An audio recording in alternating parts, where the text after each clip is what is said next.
जैसे कि आप देख सकते हो, आज है लेक्चर नंबर 9 और आज की क्लास में हम पढ़ेंगे परसेंटेज के बारे में।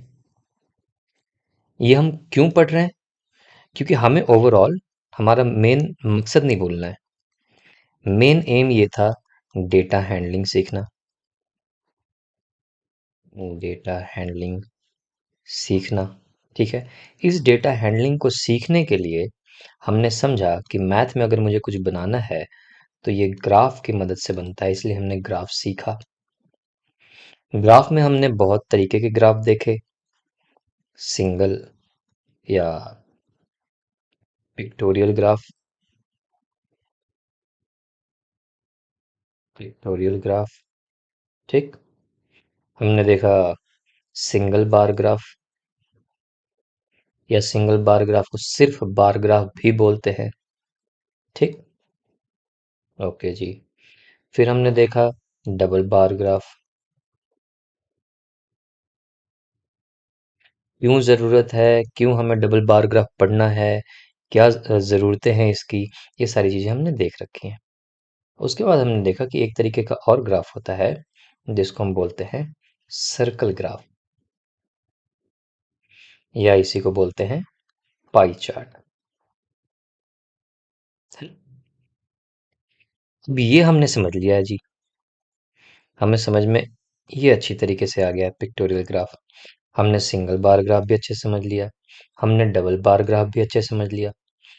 सर्कल ग्राफ हमने समझा है कि क्या ज़रूरतें हैं सर्कल ग्राफ की, क्यों सर्कल ग्राफ बनाते हैं और कौन से सिचुएशन में बनाते हैं। तो जैसे कभी कोई ऐसा सिचुएशन हो कि 24 घंटे हैं, उस 24 घंटे में से मैं इतने घंटे सोता हूँ, इतने घंटे खेलता हूँ, इतने घंटे पढ़ाई करता हूँ, एटसेट्रा एटसेट्रा, है ना।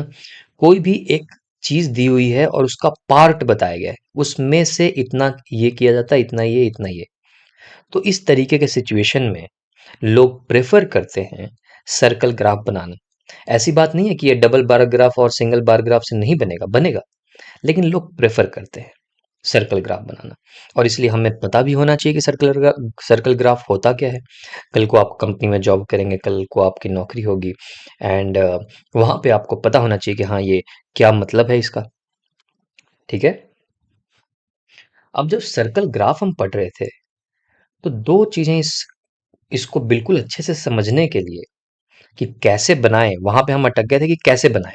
वो अभी हमने सीखा नहीं है कि एग्जैक्टली सर्कल ग्राफ बनाते कैसे हैं, ठीक है। जैसे फॉर एग्जांपल कि क्वेश्चन ऐसा है, मान लो एक, अभी मैंने ये देखो ये रफ है ना। मान लो कुछ ऐसा क्वेश्चन है आपके पास। क्वेश्चन ये है कि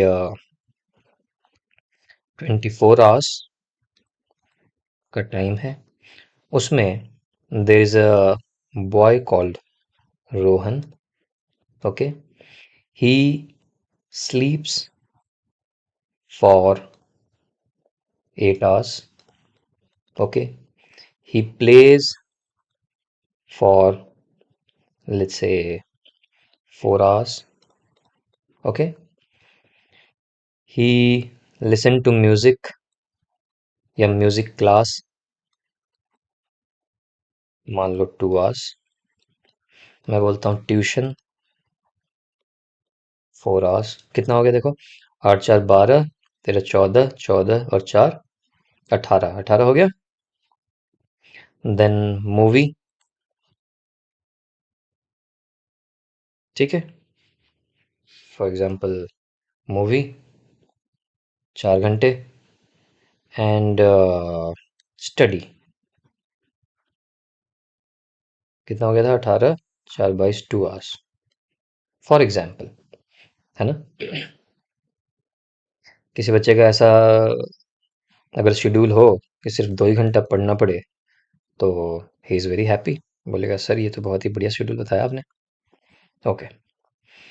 नाउ अगर ऐसा क्वेश्चन है बच्चों, तो मैं सर्कल ग्राफ कैसे बनाऊंगा। इतना तो मुझे पता है कि सर्कल ग्राफ बनाना है, ये भी मुझे पता है अभी तक जितना हमने सीखा है कि एक सर्कल बनाऊंगा, उस सर्कल में एक सेंटर मार्क करूंगा, ये भी मैंने सिखाया था।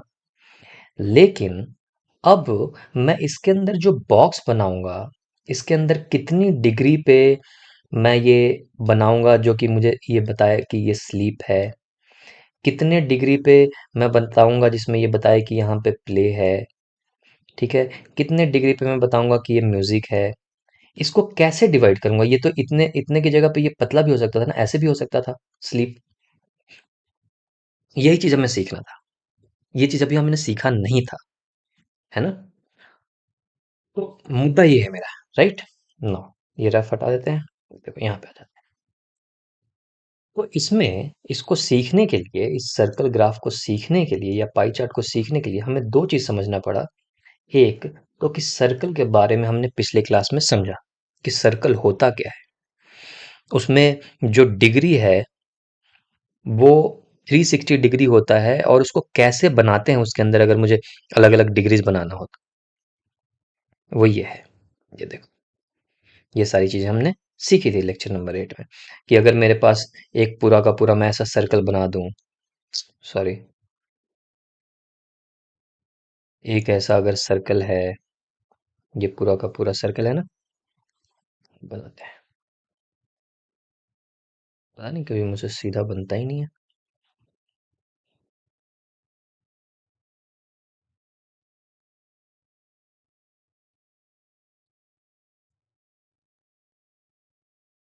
ये है circle, okay.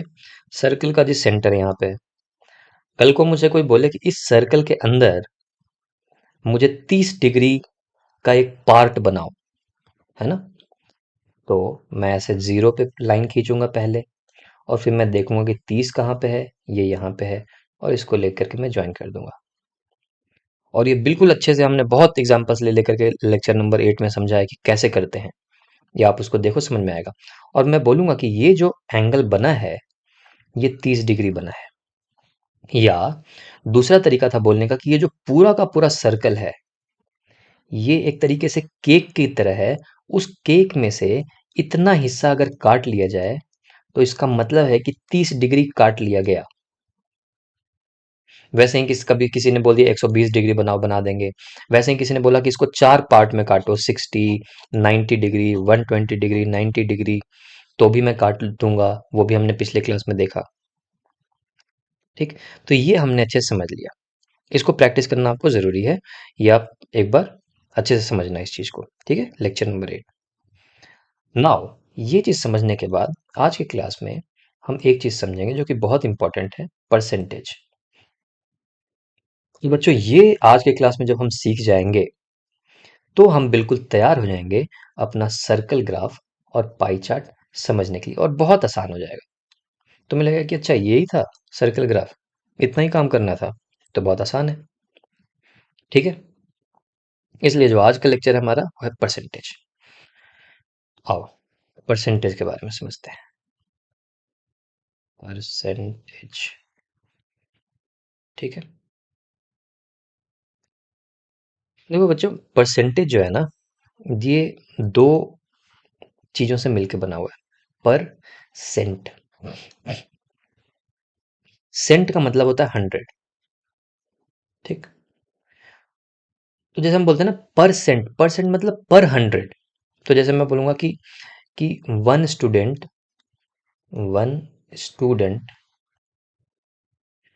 From each class will, या one student from each class की जगह पे मैं लिखूंगा per class, per class will join for games today. मान लो ऐसा कुछ लिखा हो, इसका मतलब क्या है कि एक स्टूडेंट हर एक क्लास से, मतलब पूरा का पूरा जो क्लास है, एट्थ क्लास कम, एट्थ क्लास है, उस क्लास से एक ही स्टूडेंट निकलेगा। अगर मैं यहाँ पे लिखता 2 स्टूडेंट पर क्लास, 2 स्टूडेंट्स पर क्लास, इसका मतलब क्या था? एट्थ क्लास से 2 स्टूडेंट निकलेगा, सेवेंथ क्लास से भी 2 स्टूडेंट निकलेंगे, नाइन्थ क्लास से भी 2 स्टूडेंट निकलेंगे, है ना। उसी तरीके से, उसी तरीके से अच्छा, अब जब मुझे रफ करना होगा ना, मैं उस ब्लैक स्क्रीन पे चला जाऊंगा। I think that is a better option.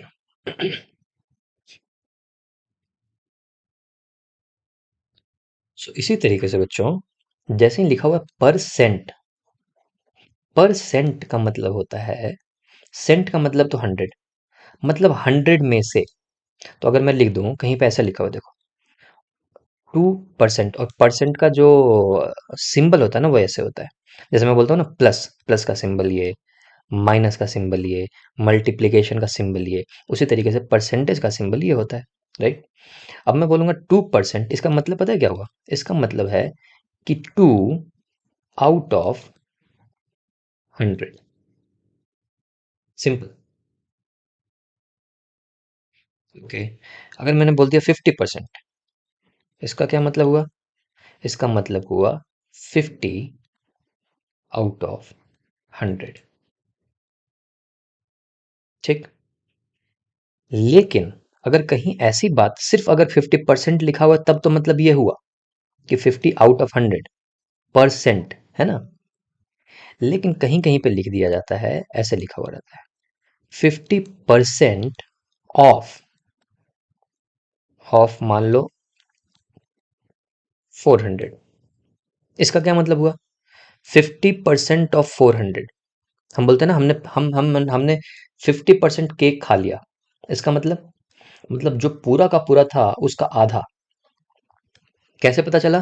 क्योंकि 50% ऑफ 400 का मतलब हुआ 50, मतलब 50% मतलब 50 डिवाइडेड बाई 100, मतलब 100 था, 100 में से 50। और अगर मैं बोलूं कि 50% ऑफ 400, इसका मतलब हुआ 50 डिवाइडेड बाई 100 इंटू 400। इसका मतलब 200। और देखो, होना भी था। 400 का मैंने बोला 50%, 50% मतलब आधा, 400 का आधा, इसका मतलब 200। बोलते हैं ना, 50% काम हो गया, 50% ये चीज कर दिया मैंने। 50% स्टूडेंट मतलब जितने भी स्टूडेंट है उसके आधा। तो मैंने बोला 50% ऑफ 400, 50% स्टूडेंट की जगह 400 है, तो इसका मतलब जितना भी है 400 उसका आधा। तो देखो, आंसर भी 200 आया। कैसे आया? क्योंकि मैंने बोला कि 50% है, तो 50% का मतलब होता है 100 में से, तो 100 में से 50 है, इसलिए 400 में से कितना होगा? ये लॉजिक है इसका। तो देखो, अगर 100 में से कोई भी चीज 50 था, तो दूसरा 100 लिया वापस, तो कितना, उसमें से भी कितना निकलेगा? 50 निकलेगा। एक और 100 लिया, उसमें से भी कितना निकलेगा? 50 ही निकलेगा। एक और 100 लिया, उसमें से भी कितना निकलेगा? 50 निकलेगा। तो ये टोटल कितना हो गया? 400। अब 400 में से निकला कितना? 50, 50, 50, 50, 200। सो किसी भी तरीके से कर लें, आंसर 200 ही आना है, 50%। और मैं बोल रहा हूँ कि किसी भी तरीके से करने से अच्छा है कि एक मैथ में एक फॉर्मूला बताया गया है, वो ये समझ लें।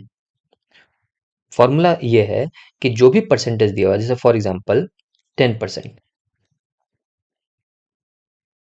अगर 10% दिया हुआ है तो फॉर्मूला ये है, जैसे मान लो मैं तुमसे पूछूं 10% ऑफ 400 स्टूडेंट्स, तो कितने स्टूडेंट होंगे?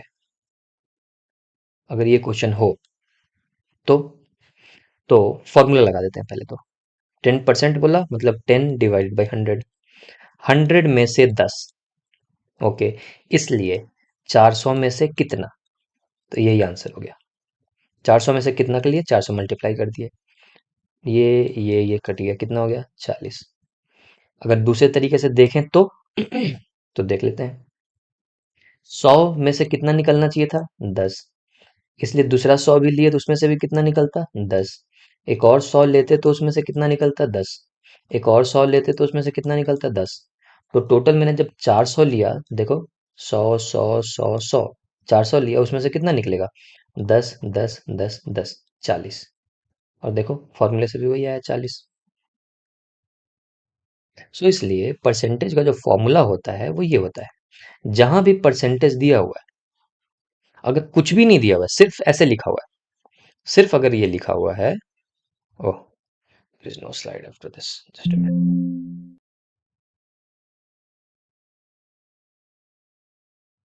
Add a new slide.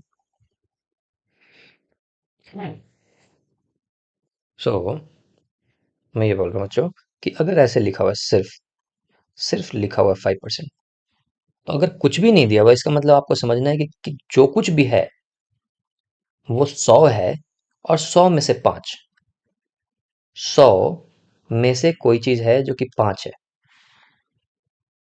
ये इसका आंसर है। अगर कहीं पे लिखा हुआ है 20% ऑफ 900, इसका मतलब, या तो मैं कैलकुलेट कर लूं कि 100 में से 20 है, तो मैं ऐसे करूं, 100 में से 20 है, इसलिए दोबारा 100 लूंगा तो भी 20 आएगा। ऐसे ही करके एक और 100 लूंगा तो भी 20 आएगा। करते जाओ करते जाओ। 4 हुआ, 500 लिया, 600 लिया, 700 लिया, उसमें से भी 20 आया, 800 में से भी 20 आया, 900 में से भी 20 आया। तो या तो हम ऐसे करें कि 100 करके मैंने ले लिया, ये कितना हो गया जी, 900। और 900 में से कितना निकलेगा अब ये कितना हो गया, 20 20 40, ऐसे ही करके 180 जोड़ दूंगा तो इसका मतलब है कि अगर मैं बोलूं कि 20% ऑफ 900, तो इसका आंसर कितना है, इसका आंसर ये है 180। क्यों 180 निकला, 900 में से 180 निकला, 20 20 निकालते हुए। और या तो सिंपल बोला गया मैथमेटिक्स में कि भाई इतना तुम हर बार तो दिमाग नहीं लगा पाओगे, है ना, या हर बार इतना ज्यादा कैलकुलेशन तो नहीं मान लो यहाँ पे तो 900 है, यहाँ पे अगर 900 के जगह पे मान लो ऐसे 15,000 होता तो क्या 15,000 बार लिखते इसको। तो बोला कि ऐसे फॉर्मूला बनाते हैं, तो फॉर्मूला बताया कि 20% है, मतलब 20 आउट ऑफ 100। आउट ऑफ करने के लिए हम क्या करते हैं, ब्रैकेट डिवाइड कर देते हैं। तो 100 में से 20, इसलिए मल्टीप्लाइड बाई 900 में से कितना, यही इसका आंसर है। तो देख लो, 0 0 0 0 कट गया, 9 2 जा 18, 180, तो इसका आंसर 180 है। तो मैंने सिर्फ फॉर्मूले से निकाल दिया 180, या तो तुम ऐसे कर लेते, 180 ऐसे निकालते। तो समझ में आ रहा है परसेंटेज का मतलब क्या होता है, परसेंटेज का मतलब परसेंट, पर सेंट, पर 100 में से कितना, यही होता है परसेंटेज। ठीक है। और परसेंटेज निकालने का फॉर्मूला क्या है, जितना भी परसेंटेज है उसको लिख दो, डिवाइडेड बाई 100 कर दो, और जिसमें से भी निकालना है वो यहाँ पे लिख दो। तो इसका मतलब ये हुआ कि 20% ऑफ 900 इज इक्वल्स टू 180। ठीक। अभी आजमाना चाहते हो, जैसे मान लो एक आजमा के देखते हैं। हमें पता है ना 50% मतलब कोई भी चीज का आधा। अगर तुमसे बोलता कोई कि भाई मुझे 50%, तुम्हारे पास 900 रुपए है, मुझे 50% दे दो, इसका क्या मतलब हुआ कि 900 उसमें से आधा दे दो, 450 दे दो। तो इसका मतलब तुम्हें पता है कि 50% ऑफ 900 कितना होगा, 450। यही होगा ना। फॉर्मूला से एक बार चेक करें, फॉर्मूला चेक करते हैं। फॉर्मूला बोलता है कि 50% है तो 50 डिवाइडेड बाई 100 कर दो। तो 100 में से 50, इसलिए 900 में से कितना, तो इसलिए मैं 9 से 100 से मल्टीप्लाई कर दिया। और अब करके देखते हैं, 0 0 0 0 कट गया, और कितना आ गया, 9 5 जा 45, और एक जीरो था तो 450। देखो फॉर्मूला से भी वही निकल गया। ओवरऑल मैं ये बता रहा हूँ बच्चों कि जो फॉर्मूला होता है ये किसी रटने की जरूरत नहीं होती, इस चीज को, एक चीज को समझने की जरूरत होती है, और हमारे सहूलियत के लिए होता है। लोग बोलते हैं ना मैं फॉर्मूला नहीं याद करता हूँ, नहीं ऐसा कुछ नहीं है, फॉर्मूला भी दिमाग में रखना चाहिए, और याद करने की जरूरत ही नहीं पड़ेगी तुम्हें। तुम जैसे ही चीजों को समझ जाओगे ना, मुझे मुझे अभी कैसे याद है, मैं तो इतना 35 40 साल का हो गया हूँ, मुझे कैसे याद है ये फॉर्मूला, मैंने इसको याद थोड़ी किया हुआ है। ये तो बस क्योंकि मैं लॉजिक को समझता हूँ, इस चीज के लॉजिक को समझता हूँ, और मुझे मुझे फॉर्मूला याद है। ठीक है। सो अब हम बिल्कुल रेडी हो चुके हैं परसेंटेज और सर्कल, ये दोनों को समझने के बाद अब हम रेडी हो चुके हैं हम अपना सर्कल ग्राफ समझने के लिए। ठीक है। सो अगले क्लास में बच्चों हम सर्कल ग्राफ समझेंगे, और उसको ख़त्म कर देंगे। फिर हम क्वेश्चन प्रैक्टिस करेंगे। ओके, चलो, टेक केयर, बाय बाय।